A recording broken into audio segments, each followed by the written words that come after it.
क्यों जी? दुरूद पढ़ना बिदअत है। ये तीसरे दिन ताजियत वाली जगह पे गुठलियों पे कलमा पढ़ना बिदअत है जी। तौबा तौबा, कलमा पढ़ना बिदअत है, दुरूद पढ़ना बिदअत है।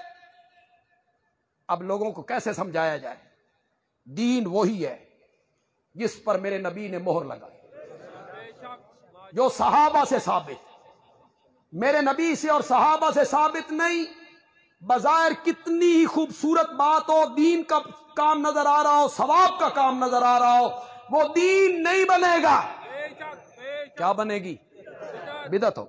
बिदअत हमेशा नेकी के रंग में आती, बिदअत हमेशा नेकी का रूप धार के आती है।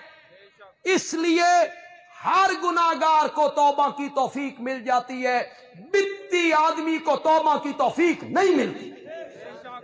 इसलिए कि वो बिदअत करता है क्या समझ के।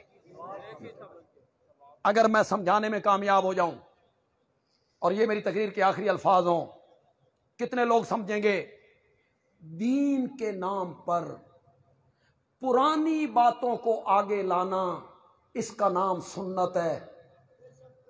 पुरानी बातें, मेरे आका की बातें, सहाबा की बातें, मेरे नबी के जमाने की बातें, दीन के नाम पर पुरानी बातों को आगे लाना सुन्नत है। और दीन के नाम पर नई नई बातों को आगे लाना,